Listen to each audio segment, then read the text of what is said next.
Time is a very difficult thing to pin down. There's a famous saying of St. Augustine of Hippo that when he was asked, "What is time?" he said, "I know what it is, but when you ask me, I don't."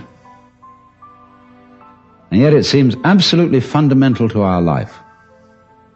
Time is money, we say. I don't have enough time. Time flies. Time drags. And I think we should go into the question of what this is, because in our ordinary common sense, we think of time as a one-way motion from the past, through the present, and on into the future. And that carries along with it another impression, which is to say that life moves from the past to the future in such a way that what happens now and what will happen is always the result of what has happened in the past. In other words, we seem to be driven along.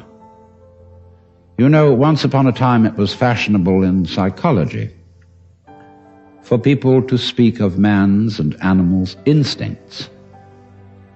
That we have, for example, an instinct for survival, an instinct to make love, and so on. But nowadays that word has become unfashionable, and psychologists tend instead to use the word drives, and to speak of the need for food as a drive, the need for survival or for sex as drives. And that's a very significant word, because it's brought out, isn't it, by people who feel driven. I must say personally, if I feel hungry, I don't feel driven. Also, if I feel lusty, I don't feel driven. Because I don't say, "Oh, excuse me, but I have to eat." Or, "Excuse me, but I need to fulfill my sexual urges, my biological impulses." I say, "Hooray, I identify myself with my drives. They're me." And I don't take a passive attitude towards them and apologize for them. So the whole idea of our being driven is connected with the idea of causality, of life moving under the power of the past. And that is so ingrained in our common sense that it's very difficult to get rid of it, because I want to turn the thing round completely the other way and say that the past is the result of the present. Let us suppose, just for the sake of example, that this universe started with a big bang, as some cosmologists believe.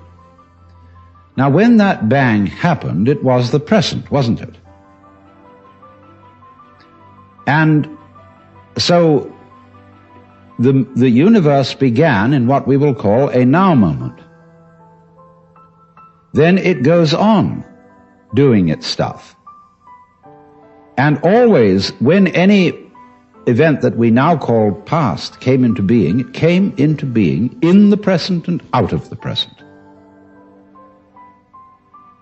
That's one way of seeing it.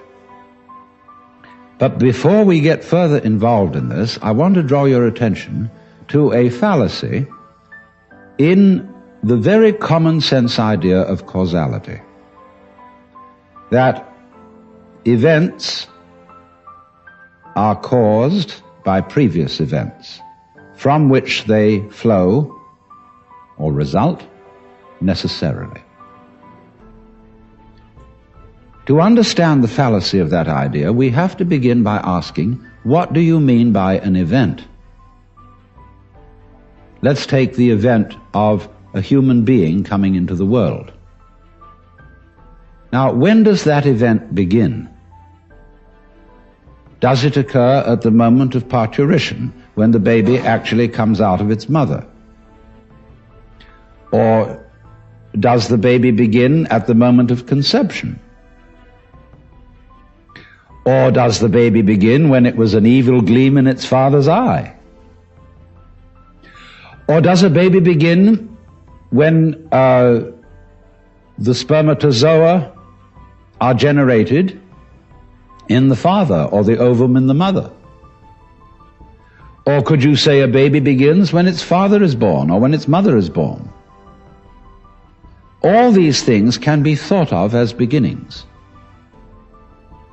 But we decide, for purposes of legal registration, that a life begins at the moment of parturition, and that is a purely arbitrary decision. And it has validity only because we all agree about it. Let me show you the same phenomenon in the dimension of space instead of the dimension of time. Let's ask, how big is the sun? Are we going to define the sun as limited by the extent of its fire? That's one possible definition. But we could equally well define the sphere of the sun by the extent of its heat. We could also define the sphere of the sun by the extent of its light. And each of these would be reasonable choices, except that it's rather difficult to keep track of the extent of its light, because we're inside it. And therefore we have arbitrarily agreed to define the sun by the limit of its visible fire. But you will see in all these, by these analogies, that how big a thing is, or how long an event is simply a matter of definition.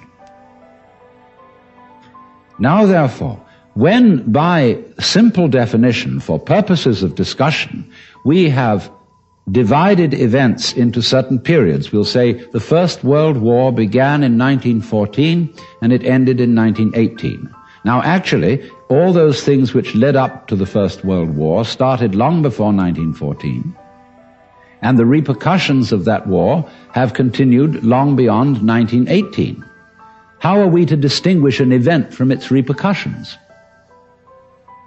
So you will see that because we have divided events from one another in this arbitrary way, we do that, and then we sort of forget we did it. And then we have a puzzle. How do events lead to each other? Because you see, in reality, there are no separate events. Life moves along like water.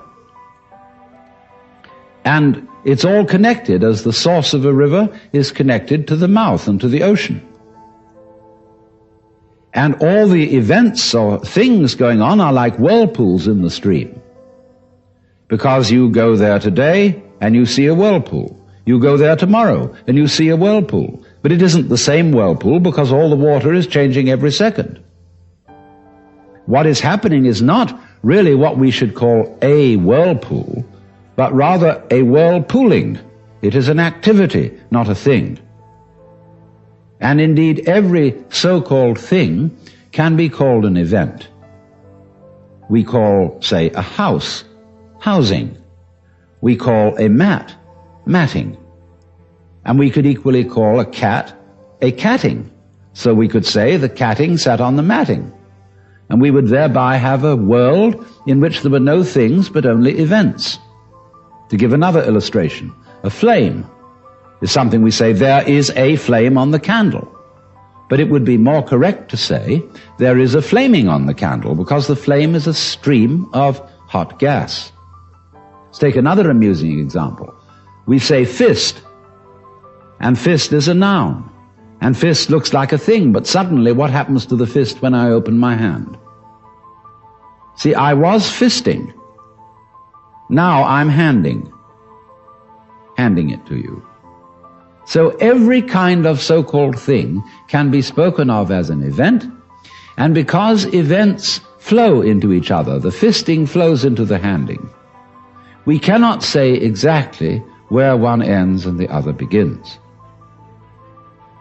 So therefore, if we remember that, we shall see that we do not need the idea of causality to explain how a prior event influences a following event, because it's like this. Supposing I'm looking through a narrow slit in a fence, and a snake goes by, I've never seen a snake before, and this is mysterious. And I see through the slit in the fence, first the snake's head. Then I see a long, trailing body, and then finally the tail. I say, well, that was interesting. Then the snake turns round and goes back. And again, I see first the head, and then after an interval, the tail. Now, if I call the head one event and the tail another, it will seem to me that the event head is the cause of the event tail, and the tail is the effect. But if I look at the whole snake, I will see a head-tailed snake, and it would be simply absurd to say that the head of the snake is the cause of the tail, as if the snake came into being, first the head and then the tail. The snake comes into being out of its egg as a head-tailed snake. And so in exactly the same way, all events are really one event.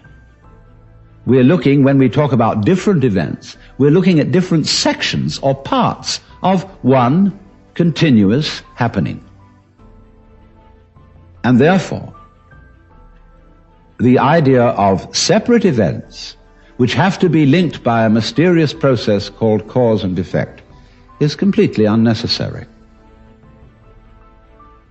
But having thought that way, we think of present events as being caused by past events, and therefore we tend to regard ourselves as the puppets of the past, as driven along by something that is always behind us. Now, to overcome this impression, it's very simple. You begin again with an experiment which I suggested in a previous talk about meditation. Approach the world through your ears. If you shut your eyes and make contact with reality purely with your ears, I mean, it's kind of silly perhaps to shut your eyes when you're looking at television, but do it just for a moment. And you will realize that the sounds you are hearing are all coming out of silence. You hear, and it fades away, fades, and finally disappears. It's a curious world, this, isn't it? Because you hear all the realities in it, the sounds, suddenly coming out of nothing. You don't see any reason for them to begin. They just appear, and then they echo away through the corridors of the mind, which we call memory. Now, if you open your eyes, it's a little harder to see this with your eyes because, unlike sounds, the eyes sound static. Or rather, they look static. Everything looks still to your eyes. But you must understand that the world you are looking at, say when you look at a light, that light is vibrating. All material things are vibrations, and they are vibrating at you now in the same way as the sound was vibrating on your ears. In other words, the present world that you see is a vibration coming just as the sound comes out of silence. The light is coming out of space.